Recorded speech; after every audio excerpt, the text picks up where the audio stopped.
வணக்கம். நம்ம இப்ப இந்த வீடியோல என்ன பார்க்க போறோம் அப்படின்னா, ஃபினான்ஷியல் மேனேஜ்மென்ட்ல லீவரேஜ் சாப்டர்ல ஒரு ப்ராப்ளம் தான் இப்ப நம்ம இந்த வீடியோல பார்க்க போறோம். இது பாத்தீங்கன்னா Reddy book problem number 50. Yes problem பார்க்கலாமா? From the following financial data of companies P and Q, prepare their income statement. Okay, income statement prepare பண்ண சொல்லியிருக்காங்க. இதுக்கு சில இன்ஃபர்மேஷன் கொடுத்துருக்காங்க.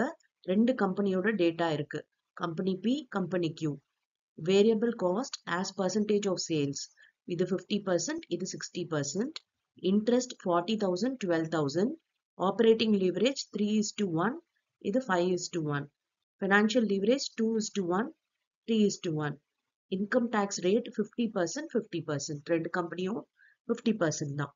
ஓகே, நம்ம என்ன ப்ரிப்பேர் பண்ணணும்? Income statement. அப்ப இன்கம் ஸ்டேட்மெண்ட் அப்படின்னும் போது நமக்கு சேல்ஸ் வேணும். ஓகே, வேரியபிள் காஸ்ட் வேணும். அப்புறம் கான்ட்ரிபியூஷன், ஃபிக்ஸட் காஸ்ட், இது எல்லாமே நம்ம போட வேண்டியது இருக்கும். இன்ட்ரெஸ்ட், டாக்ஸ் எல்லாம். ஓகேவா? எஸ். இப்ப கொடுத்துருக்க இன்ஃபர்மேஷனை வச்சு எப்படி நம்ம கண்டுபிடிக்கிறதுன்னு பார்க்கலாம். Variable cost as percentage of sales 50% கொடுத்துட்டாங்க. இன்ட்ரெஸ்ட் 40,000 இருக்கு. நம்ம கிட்ட இருக்க ஒரே க்ளூ இந்த இன்ட்ரெஸ்ட் தான். இப்ப இந்த இன்ட்ரெஸ்ட்டை வச்சுதான் நம்ம மீதி இருக்க இன்ஃபர்மேஷன் எல்லாமே ஃபைண்ட் அவுட் பண்ண போறோம். இப்போ ஆப்ரேட்டிங் லிவரேஜோட ஃபார்முலா பாத்தீங்கன்னா contribution divided by EBIT. Okay, இங்க ஃபினான்ஷியல் லீவரேஜ் பாத்தீங்கன்னா இபிஐடி டிவைடட் பை இபிடி. அதாவது இபிஐடிக்கும் இபிடிக்கும் உள்ள டிஃபரன்ஸ் தான் இந்த இன்ட்ரெஸ்ட். ஓகே, இபிஐடின்றது என்னது? Earnings before interest and tax. இபிடின்றது என்னன்னா ஏர்னிங்ஸ் பிஃபோர் டாக்ஸ். இப்போ இன்ட்ரெஸ்ட் தான் இதுக்கு இடையில உள்ளது. அப்ப இந்த ஃபினான்ஷியல் லீவரேஜ் வச்சு நம்ம ஒர்க் அவுட் பண்ணோம் அப்படின்னா நமக்கு ஈஸியா எல்லா இன்ஃபர்மேஷனையும் கண்டுபிடிச்சிட முடியும். எஸ் போடலாமா? ஓகே, பாருங்க. First operating leverage formula. Okay, operating leverage contribution by EBIT 3/1. கான்ட்ரிபியூஷன்ன்றது 3, இபிஐடின்றது 1. ஓகேவா? எஸ். இப்ப இந்த கான்ட்ரிபியூஷன் இபிஐடி இதை வச்சு நம்மளால கண்டுபிடிக்க முடியாது. ஏன்னா நமக்கு இருக்கிறது இன்ட்ரெஸ்ட். அப்ப அடுத்த ஃபார்முலா நம்ம யூஸ் பண்ணிக்கலாம். அது பாத்தீங்கன்னா financial leverage EBIT by EBT 2/1, 2:1. Okay, அப்ப 2ன்றது என்னது? இபிஐடி. அப்புறம் 1ன்றது இபிடி. ஓகேவா? இப்ப இது ரெண்டுத்தையும் மைனஸ் பண்ணோம் அப்படின்னா இபிஐடிக்கும் இபிடிக்கும் உள்ள டிஃபரன்ஸ் இன்ட்ரெஸ்ட். அப்ப இந்த 2வையும் 1வையும் மைனஸ் பண்ணோம்னா இன்ட்ரெஸ்ட் எவ்வளவுன்னு தெரிஞ்சிச்சு. 1 தான் இன்ட்ரெஸ்ட். ஓகே, ஏன்னா இபிஐடி 2, இபிடி 1. இது ரெண்டுத்தையும் மைனஸ் பண்ணா இன்ட்ரெஸ்ட் கிடைக்கும். அப்ப இது 2, இது 1. அப்ப 1ஓட வேல்யூ 40,000. ஓகே, 1ஓட வேல்யூ 40,000னா நம்ம என்ன கண்டுபிடிக்கலாம்? இபிடி 1, அதுவும் 40,000 தான். இபிஐடி 2, அப்ப 40,000 into 2. ஓகே, இபிஐடி பாருங்க 80,000 வந்துருச்சு. இபிடி பாத்தீங்கன்னா அதே 40,000 தான். ஏன்னா 1 தான் இல்லையா? இபிடி 1, அதனால அதே 40,000 தான். இப்ப நமக்கு இபிஐடி 80,000 தெரிஞ்சு போச்சு. இந்த ஆபரேட்டிங் லிவரேஜ் ஃபார்முலா வச்சு கான்ட்ரிபியூஷனை கண்டுபிடிக்கலாம். ஓகே, இபிஐடின்றது 1, 1ஓட வேல்யூ 80,000, கான்ட்ரிபியூஷன் 3. அப்ப 3ஓட வேல்யூ என்ன? 1ஓட வேல்யூ 80னா 3ஓட வேல்யூ into 3, 2,40,000 கான்ட்ரிபியூஷன் கிடைச்சிருச்சு. இது கம்பெனி பிக்கு. இதே மாதிரி கம்பெனி கியூக்கு நம்ம போடணும். ஓகே, கியூக்கு பாத்தீங்கன்னா operating leverage 5:1, financial leverage 3:1, interest பாத்தீங்கன்னா 12,000. போடலாமா? பாருங்க, 5/1. அப்ப contribution 5, EPIT 1. Next financial leverage 3/1, EPIT 3, EBD 1. Okay, இப்போ இது ரெண்டுத்துக்கும் உள்ள டிஃபரன்ஸ் தான் இன்ட்ரெஸ்ட். எவ்வளவு இது ரெண்டுத்துக்கும் உள்ள டிஃபரன்ஸ்? 3 - 1, 2 வருது. 2ஓட வேல்யூ எவ்வளவு? 12,000. Okay, interest 12,000. அப்போ 2ஓட வேல்யூ 12,000.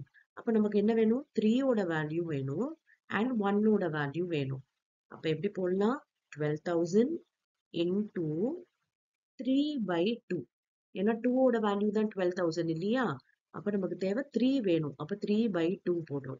அப்ப 18,000 கிடைக்குது இபிஐடி. இப்ப நமக்கு இபிடி வேணும் இல்லையா? இபிடியோட வேல்யூ என்னது? 1. அப்ப 12,000 into 1/2 போட்டோம்னா 6,000 வருது. இது இபிடி. இப்ப EBIT தெரிஞ்சிருச்சு, EBT தெரிஞ்சிருச்சு. இப்ப இந்த EBIT வச்சு இந்த கான்ட்ரிபியூஷன் கண்டுபிடிக்கலாமா? எஸ்.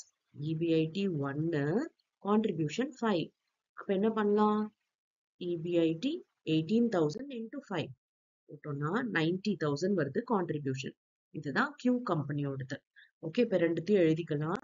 நம்ம கண்டுபிடிச்சது EBIT, EBT கான்ட்ரிபியூஷன். சரியா? ரெண்டுத்துக்கும் எழுதியாச்சு.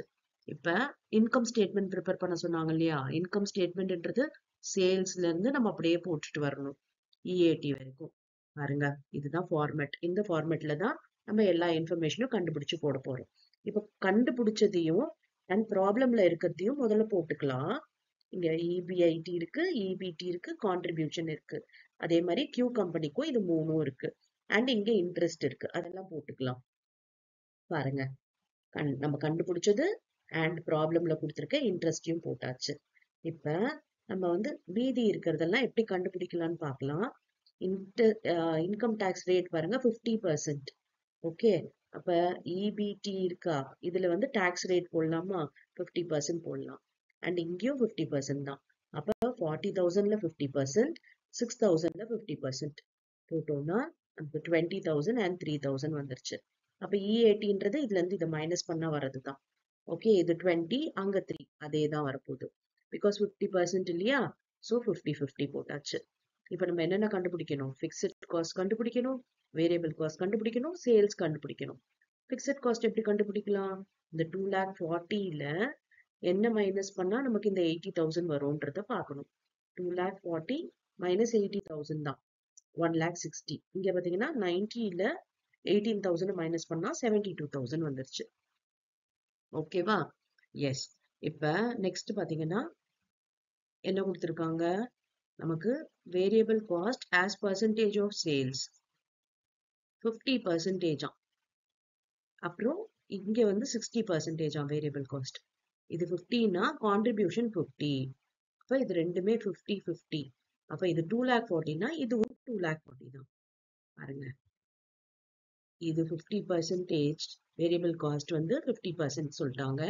அப்ப இதுவும் 50 தான். 50யோட வேல்யூ 2,40,000னா இதோடதும் 2,40,000 தான். இங்க பாத்தீங்கன்னா 60. அப்ப இது 60னா இது 40 இல்லையா? சேல்ஸ் 100. இதுக்கு ப்ராப்ளம்ல கொடுத்துருக்காங்க 50, 60ன்ட்டு. அப்ப கான்ட்ரிபியூஷன் எவ்வளவு? 100ல 50 போச்சுன்னா 50, 100ல 60 போச்சுன்னா 40. பாருங்க, போட்டாச்சு. இது 50, இது 40. அப்ப 50, 2,40,000. அப்ப இதையும் இங்கே 2,40,000 தான் வரும். அப்ப 100 எவ்வளவு? 4,80,000. அவ்வளவுதான். இங்க பாத்தீங்கன்னா 40%ஓட வேல்யூ 90,000. அப்ப 60யோட வேல்யூ என்ன? எப்படி கண்டுபிடிக்கலாம்? 90,000 into 60 divided by 40 போட்டோம்னா பாருங்க 1,35,000 வந்துருச்சு. இங்க அதே 2,40,000 தான். சரியா? ஓகே. இப்ப 100 போது இங்க 4,80,000. இப்ப இங்க வந்து நமக்கு 60யோடது இருக்கு 1,35,000. 100ஓடது வேணும். அப்ப என்ன பண்ணலாம்? 1,35,000 into 100 divided by 60 போட்டோம்னா நமக்கு 2,25,000 வந்துருச்சு. இங்க 4,80,000 வந்துருச்சு. ஓகே, ரொம்ப ஈஸியா இருக்கு இல்லையா ப்ராப்ளம்? எஸ். நமக்கு ப்ராப்ளம் பார்க்கும்போது ரொம்ப கன்ஃபியூசிங்கா இருக்கும் எப்படி கண்டுபிடிப்போம்னுட்டு. ஆனா கொடுத்துருக்க இன்ஃபர்மேஷனை நம்ம சார்ட் அவுட் பண்ணி எழுதினோம் அப்படின்னா ஈஸியா நம்மளால ஒர்க் அவுட் பண்ணிட முடியும். எஸ். இப்ப நெக்ஸ்ட் வீடியோல வேற ஒரு டிஃப்ரெண்டான ப்ராப்ளம் பார்க்கலாம். Thank you for your patient listening.